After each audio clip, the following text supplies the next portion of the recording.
Parliament సెషన్లో చూస్తే మనకు ఈసారి 18th లోక్సభలో కొట్టవచ్చినట్టు కనబడుతున్నది రాహుల్ గాంధీ అఖిలేష్ యాదవ్ కాంబినేషన్.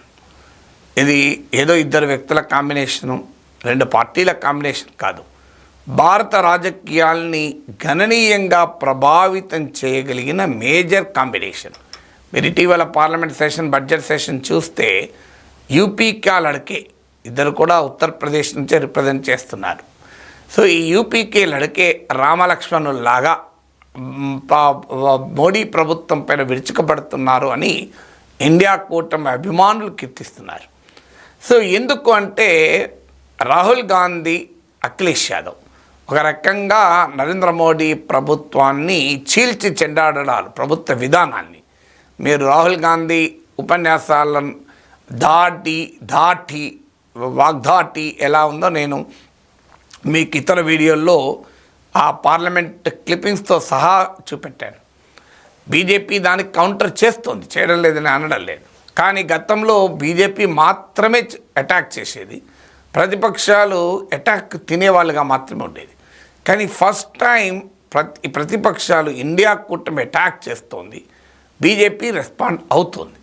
అందువల్ల చాలా క్లియర్గా ఒక ఈ మారిన పొలిటికల్ సిచ్యువేషన్కు పార్లమెంట్లో నెంబర్సే కాదు, యూనిటీ, కాంగ్రెస్ ఇతర ఇండియా కూటమి పక్షాల యూనిటీతో పాటు a chemistry between two leaders Rahul Gandhi, Akhilesh Yadav contribute చేస్తుంది. మీకు దీనికి క్లాసిక్ ఎగ్జాంపులే రాహుల్ గాంధీ కులాన్ని ప్రశ్నిస్తూ అనురాగ్ ఠాకూర్ మాట్లాడితే దానికి వెంటనే రాహుల్ రెస్పాండ్ అయితే రాహుల్ గాంధీకి మద్దతుగా అఖిలేష్ వచ్చాడు.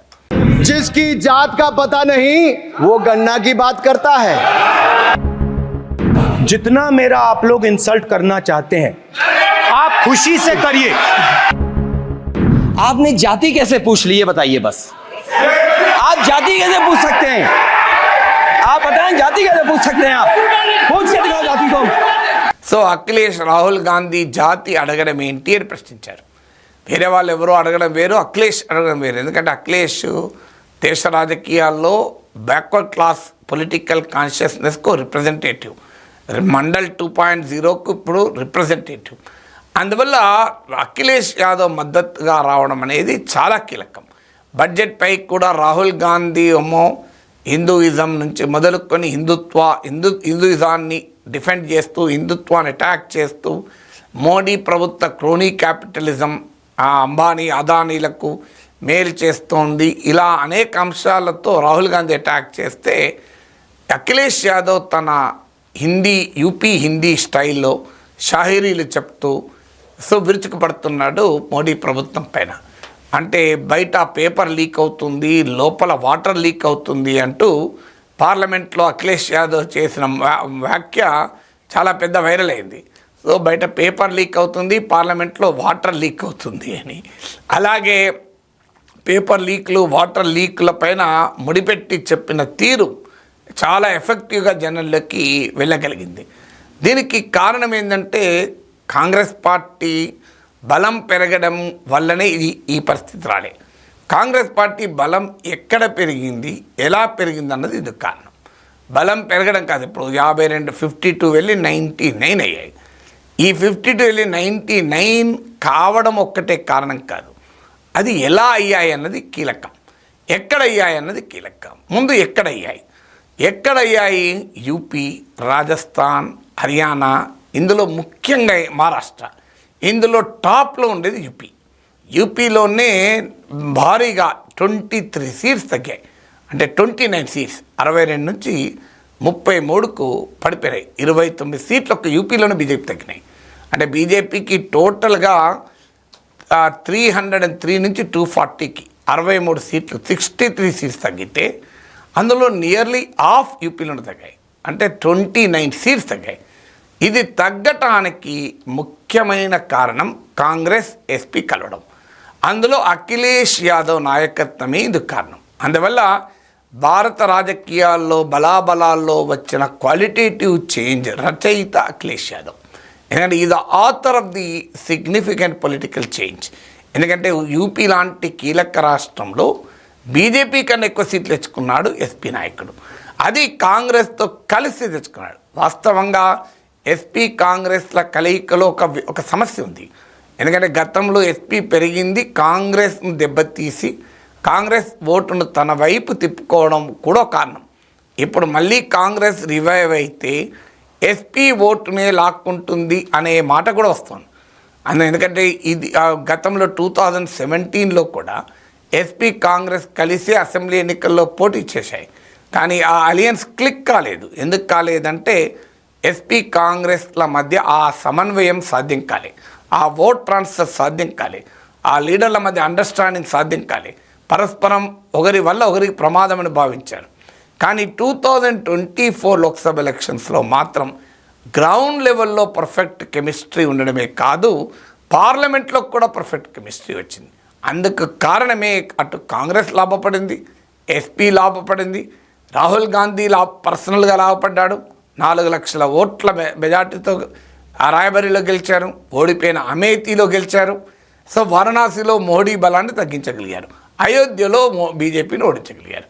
ఇవన్నీ సాధ్యం ఎలా అయ్యాయంటే ఎస్పీ కాంగ్రెస్ల కలయిక. అందులో అఖిలేష్ యాదవ్ సోషల్ ఇంజనీరింగే కారణం. అఖిలేష్ యాదవ్ ఆధిపత్యవాదాన్ని, ఎంవై పాలిటిక్స్ను మాత్రమే కన్ఫైన్ కాకుండా నాన్ యాదవ్ ఓబీసీస్, కుర్మీలు, ఇలాంటి వాళ్ళందరి పాసీలు, ఇలాంటి అనేక కులాల్ని తీసుకొచ్చారు. దళిత్ ఓట్ను అట్రాక్ట్ చేసే ప్రయత్నం చేశారు. పీడీఏ అంటే పిచ్డే దళిత్ అల్పసంఖ్యాక్, ఎస్సీ ఎస్టీ బీసీ మైనారిటీస్ 80% ఉండే ఓటర్లను ఐక్యం చేసే ప్రయత్నం చేశారు. దాంతో ఆగకుండా ఇప్పుడు అన్ని కులాల వాళ్ళను అట్రాక్ట్ చేయడానికి మేమెంతో మాకెంత అని నినాదాన్ని రాహుల్ గాంధీ ఇస్తున్నాడు. క్యాస్ట్ సెన్సెస్ అంటున్నాడు, రిజర్వేషన్లను 50% మించి అవకాశం ఉండాలి అంటున్నాడు. సో ఈ సోషల్ జస్టిస్ రాహుల్ గాంధీ ఎజెండాకు అఖిలేష్ యాదవ్ సోషల్ ఇంజనీరింగ్ కూడా జమాయించింది. ఎందుకంటే అఖిలేష్ యాదవ్ ఈ సోషల్ ఇంజనీరింగ్లో భాగంగా ఇప్పుడు నేను ఇంతకుముందు ఒక వీడియోలో చెప్పాను, మాతా ప్రసాద్ అని ఒక సీనియర్ బ్రాహ్మణ్ లీడర్ను ఉత్తరప్రదేశ్ శాసనసభలో ప్రతిపక్ష నేతగా తన ప్లేస్లో నియమించారు. అందువల్ల ఈ సోషల్ ఇంజనీరింగ్ కూడా ఒక పవర్ఫుల్ ఇన్స్ట్రుమెంట్గా మారబోతోంది. అందువల్ల పార్లమెంట్లో రాహుల్ అఖిలేష్ల కెమిస్ట్రీ ఇవాళ బీజేపీకి ఒక పెద్ద సవాల్గా మారింది. దీనికి తోడు తృణమూల్ కాంగ్రెస్, ఇదొక మరో పెద్ద పార్టీ. పార్లమెంట్లో ఇక బీజేపీని బెంగాల్లో 18 సీట్స్ నుంచి 12 సీట్స్కు తగ్గించి బీజేపీ సర్జ్ను, బీజేపీ ఆధిపత్యాన్ని ప్రశాంత్ కిషోర్ లాంటి వాళ్ళకు కూడా బెంగాల్లో బీజేపీ పెరుగుతుంది అని అంచనాలు వేస్తే దాన్ని తిప్పికొట్టి బీజేపీ నుంచి వచ్చారు.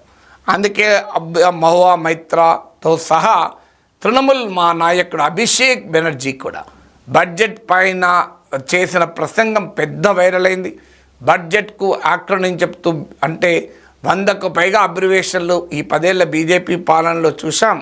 నేను కూడా అబ్రివేషన్లతోనే అటాక్ చేస్తానని, బి అంటే బిట్రేల్, యు అంటే అన్ఎంప్లాయ్మెంట్, ఇలా బడ్జెట్కు కొత్త నిర్వచనం ఇచ్చి అటాక్ చేశారు.